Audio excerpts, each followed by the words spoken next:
Hello friends, welcome to just creative world. ഇന്നത്തെ video ഒരു റെസിപ്പിയല്ല. നമ്മളെല്ലാവരും ചോറ് വെക്കാനായിട്ട് ഒന്നുകിൽ കുക്കർ യൂസ് ചെയ്യാറുണ്ട്, അല്ലെങ്കിൽ റൈസ് കുക്കർ യൂസ് ചെയ്യാറുണ്ട്. അതുമല്ല എങ്കിൽ നമ്മൾ ഗ്യാസ് ഓൺ ചെയ്ത് കുറേ നേരം അരി വേവിക്കണം. ഇതുപോലെ ചെയ്തു കഴിഞ്ഞാൽ നമ്മൾക്ക് ഗ്യാസും ലാഭിക്കാം, അരിയൊന്നും ഒട്ടിപ്പിടിക്കത്തുമില്ല. കുക്കറിൽ നമ്മൾ അരി വയ്ക്കുമ്പം ചെറുതായിട്ടൊരു ഒട്ടലൊക്കെ വരും. അപ്പം ഈ മെത്തേഡ് യൂസ് ചെയ്യുകയാണെങ്കിൽ അരിയൊക്കെ നല്ലപോലെ വിട്ട് വിട്ട് കിടക്കുകയും ചെയ്യും, തീരെ ഒട്ടിപ്പിടിക്കത്തില്ല, കറക്റ്റായിട്ട് നമ്മൾക്ക് വെന്ത് കിട്ടുകയും ചെയ്യും. ഇതുപോലെ വേവിക്കാനായിട്ട് നമ്മൾക്ക് സ്പെഷ്യൽ പാത്രത്തിൻ്റെ ഒന്നും ആവശ്യമില്ല. നമ്മൾ സാധാരണ യൂസ് ചെയ്യുന്ന ചോറ് വയ്ക്കുന്ന കലം തന്നെ മതി, അല്ലെങ്കിൽ വേറെ പാത്രമായാലും മതി. ഞാനിവിടെ ഒരു കലമാണ് എടുത്തിട്ടുള്ളത്. ഏതരിയാണെങ്കിലും ഇതേ മെത്തേഡിൽ തന്നെ നമുക്ക് കുക്ക് ചെയ്തെടുക്കാം. ചിലപ്പം നമ്മൾക്ക് ഗസ്റ്റൊക്കെ വരികയാണെങ്കിൽ കുറച്ചധികം ക്വാണ്ടിറ്റി വേണ്ടി വരും. അപ്പം റൈസ് കുക്കറിൽ ചിലപ്പം അരി കൊള്ളത്തില്ല, അല്ലെങ്കിൽ വലിയ കുക്കർ നമ്മൾക്ക് വേണ്ടി വരും. ഈ മെത്തേഡ് യൂസ് ചെയ്ത് കഴിഞ്ഞാൽ നമ്മൾക്ക് ഒരുപാട് ഗ്യാസ് ചിലവില്ലാതെ വലിയ ക്വാണ്ടിറ്റിയിൽ അരി വേവിച്ചെടുക്കാൻ പറ്റും. അപ്പോൾ നമ്മൾക്ക് നോക്കാം ഇതെങ്ങനെയാണ് ചെയ്യുന്നതെന്നുള്ളത്. അതിനായിട്ട് ഞാനിവിടെ മട്ട അരിയാണ് എടുത്തിട്ടുള്ളത്. നമ്മൾ ഏതരിയാണ് യൂസ് ചെയ്യുന്നത് അതേ അരി തന്നെ എടുത്താൽ മതി. അരി എടുക്കുന്നതിന് പ്രത്യേകിച്ച് ക്വാണ്ടിറ്റി ഒന്നുമില്ല, ഓരോരുത്തരും അവരവർക്ക് ആവശ്യമുള്ള അത്രയും അരി എടുക്കുക. ഞാനിവിടെ 2 കപ്പ് അരിയാണ് എടുത്തിട്ടുള്ളത്. ഇനി ഇത് നന്നായിട്ടൊന്ന് കഴുകിയെടുക്കണം. അതിന് മുന്നേ ആയിട്ട് അരി വേവിക്കാൻ ആവശ്യമായിട്ടുള്ള വെള്ളം ഞാനൊരു കലത്തിൽ വെച്ച് കൊടുക്കുന്നുണ്ട്. ഗ്യാസും ഓൺ ചെയ്യുന്നുണ്ട്. അരി നന്നായി കഴുകി വരുമ്പോഴത്തേക്കും ഇത് ചെറുതായിട്ടൊന്ന് ചൂടാവും. ഇനി അരി നേരെ ഇതിനകത്തേക്ക് ഇട്ട് കൊടുക്കുക. വെള്ളം തിളയ്ക്കേണ്ട ആവശ്യമൊന്നുമില്ല. ഇട്ട് കൊടുത്തതിന് ശേഷം നമ്മൾക്കിതൊന്ന് തിളപ്പിച്ചെടുക്കണം. അടച്ച് വെച്ച് തിളപ്പിക്കുക, അപ്പോഴാണ് പെട്ടെന്ന് ഇത് തിളച്ച് കിട്ടുക. ഒരുപാട് സമയമൊന്നും എടുക്കത്തില്ല തിളയ്ക്കാനായിട്ട്, പെട്ടെന്ന് തന്നെ നമുക്ക് തിളച്ച് കിട്ടും. തിളച്ച് കഴിഞ്ഞാൽ 5 മിനിറ്റ് ഇത് തിളപ്പിക്കണം.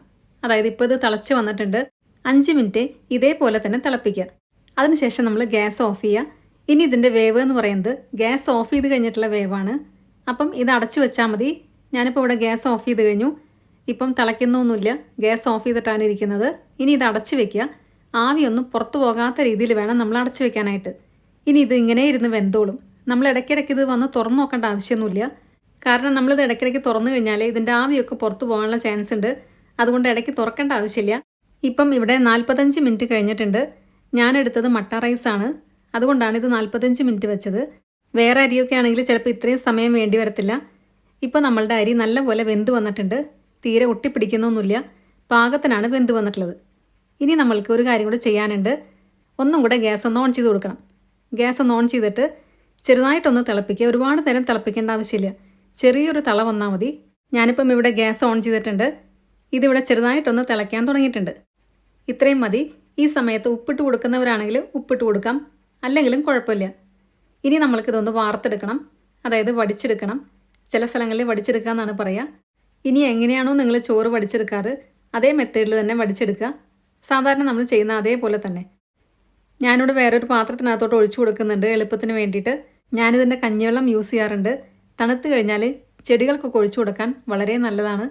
ചെടിയൊക്കെ നല്ലപോലെ വളരും. അപ്പം നമ്മളുടെ ചോറ് വെക്കൽ കഴിഞ്ഞു. ഈസി ആയിട്ടുള്ള മെത്തേഡാണ്, നമ്മൾക്ക് ഗ്യാസ് ലാഭിക്കാം. അപ്പം എല്ലാവർക്കും ഇന്നത്തെ വീഡിയോ ഇഷ്ടമായി കാണുമെന്ന് വിചാരിക്കുന്നു. വീഡിയോ ഇഷ്ടമായിട്ടുണ്ടെങ്കിൽ ഇതേ മെത്തേഡിൽ നിങ്ങളൊന്ന് ട്രൈ ചെയ്യണം. അപ്പോൾ മനസ്സിലാകും ഗ്യാസൊക്കെ നമ്മൾക്ക് ഒരുപാട് ലാഭിക്കാം. ഇത് ട്രൈ ചെയ്ത് നോക്കിയതിന് ശേഷം നിങ്ങളുടെ ഫീഡ്ബാക്സ് എല്ലാം കമൻസിലൂടെ അറിയിക്കാൻ മറക്കരുത്. വീഡിയോ ഇഷ്ടമായിട്ടുണ്ടെങ്കിൽ നിങ്ങളുടെ ഫ്രണ്ട്സിനും റിലേറ്റീവ്സിനൊക്കെ ഷെയർ ചെയ്യുക. സബ്സ്ക്രൈബ് കൂടെ ചെയ്യണേ.